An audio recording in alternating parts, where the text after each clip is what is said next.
Depressão, do latim depressio, que traduzido significa afundamento ou opressão.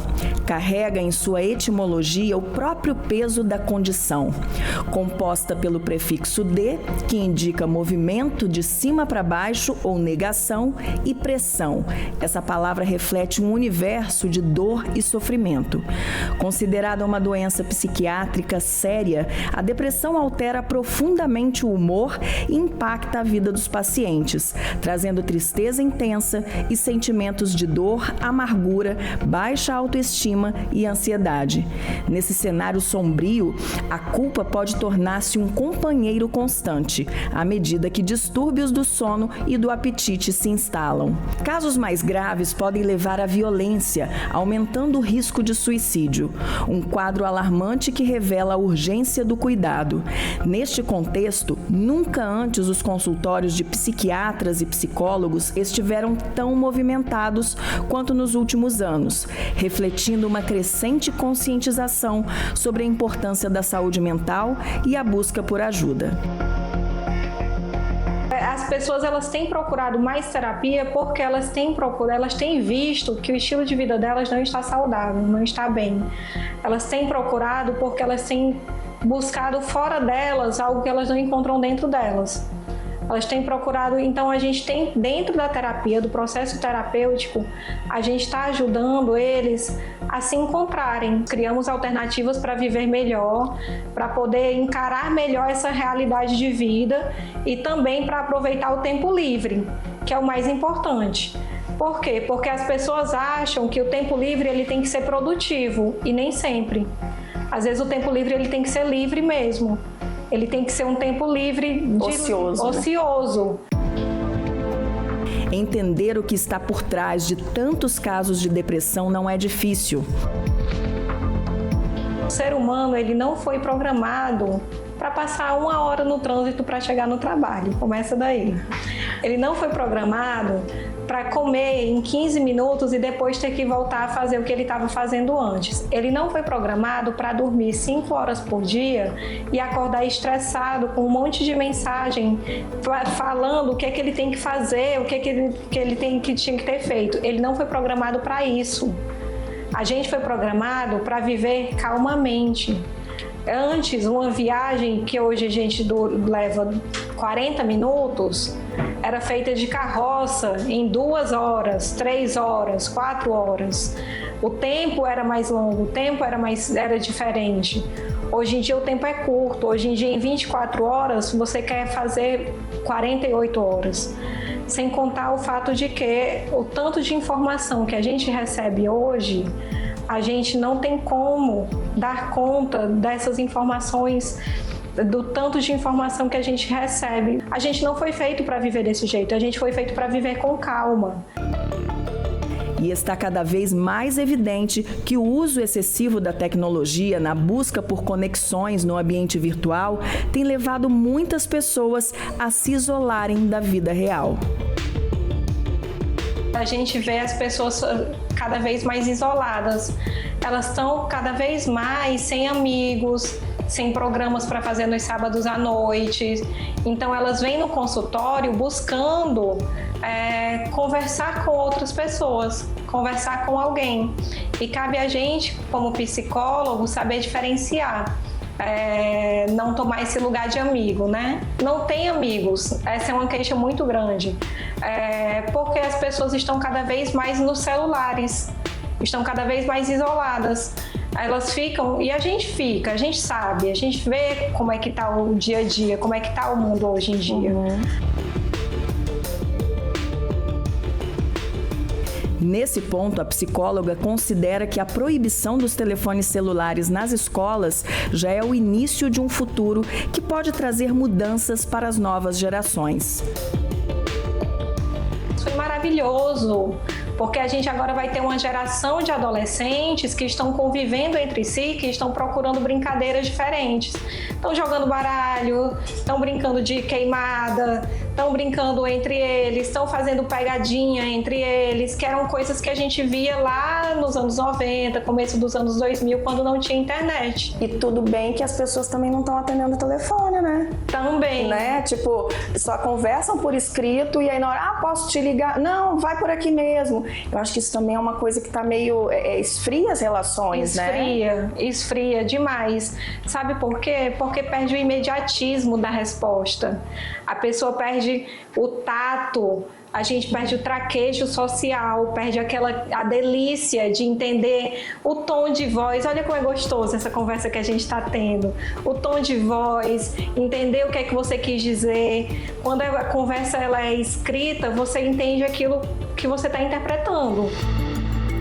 E se somos o reflexo de nossas escolhas, aquilo que escolhemos para comer também influencia diretamente na saúde mental. Dr. Bruno Oliveira é gastroenterologista, especialista em nutrologia e medicina do esporte. Toda semana recebe pacientes que demandam atenção maior para prevenir ou tratar a depressão. A vida no automático é a principal causa dessa realidade no consultório. A gente vive numa época onde a tecnologia ela mudou muito nossos hábitos, né? Antigamente você ia para a fila de banco, você ia para o Correios, você ia até na delegacia fazer um boletim de ocorrência, você tinha que se deslocar para os locais onde era necessário você estar. Hoje já não é mais isso. Hoje as pessoas economizaram tempo com a tecnologia, mas ao mesmo tempo esse tempo que sobrou está sendo utilizado para produtividade. E isso, por um lado, é ruim, porque gera muita ansiedade, gera uma necessidade alta de estar produzindo sempre em alta intensidade. A gente procura, hoje, com a tecnologia, a um ponto de você dar um clique, você tem um lanche, uma refeição em casa, então você não precisa cozinhar. Até o supermercado hoje em dia entrega em casa, né? Então você vai fazer as escolhas que você quiser. Agora, as escolhas que você quer, elas têm que estar sempre bem orientadas no que é da saúde. A maioria das pessoas não estão agindo dessa forma. Elas estão utilizando simplesmente para o que dá prazer. E assim é em diversas outras situações. Aí você aumenta inflamações, porque, vamos lá, uma alimentação que não é saudável, o que ela gera no seu corpo, com certeza vai ser uma inflamação chamada inflamação crônica. Uma inflamação que não é sintoma de dor, que não é sintoma de inchaço. Se seu intestino, que é a base da recepção dos alimentos, estiver mal, seu corpo vai absorver mal e você também vai desenvolver um corpo mal funcionante. Pois é, a gente ouve dizer que o intestino é o segundo cérebro, né? Qual relação existe nisso? O intestino é o segundo órgão com maior número de terminações nervosas. É onde a gente tem todo um arcabouço nervoso trabalhando. E os principais hormônios, até do bem-estar, são produzidos lá. 90% dos hormônios serotonina são produzidos no intestino, não são produzidos no cérebro. Você tem que ir em busca do que é alimento de verdade.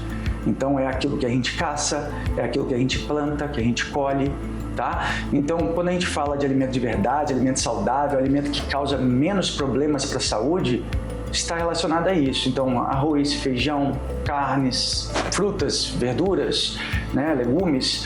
As carnes em geral, é lógico que a gente tem que dar uma prioridade para evitar carnes muito gordurosas, né? Porque a gente sabe que a gordura saturada, que é a gordura animal, ela pode favorecer a um aumento do colesterol ruim, mas isso em excesso. Não quer dizer que você não possa consumir. Existe uma medida aí correta de uma quantidade correta para ingestão durante a semana, por exemplo? Olha, a gente coloca muito que carne vermelha, principalmente, que é muitas vezes demonizada, por ser uma carne inflamatória, por trazer algumas questões relacionadas a isso, até o preparo dela tem um preparo que é menos adequado quando você coloca ela para assar e ela cria aquela crosta preta por cima, que dali é cancerígeno, a gente já sabe. Então agora, uma carne cozida, uma carne mesmo na chapa, mas de uma maneira assada, de maneira adequada, ela não é um problema. Então se você não absorve, se você não consome e absorve proteína de maneira adequada, você vai ter um prejuízo na sua massa muscular, que isso lá na frente vai prejudicar às vezes ao seu envelhecer, né? Porque a gente já sabe que musculatura é saúde. Quanto mais você tem e quanto mais você retém ela de maneira adequada, mais saudável você é. Não é fácil lutar contra a depressão, mas é preciso dar os primeiros passos para vencê-la. Aceitar que ela está presente na sua vida é fundamental. Buscar ajuda profissional imprescindível. E para quem está à volta de um paciente com depressão, pega leve e ajuda, porque a doença é séria, não é frescura, e só sabe quem vive isso a importância do acolhimento para superar.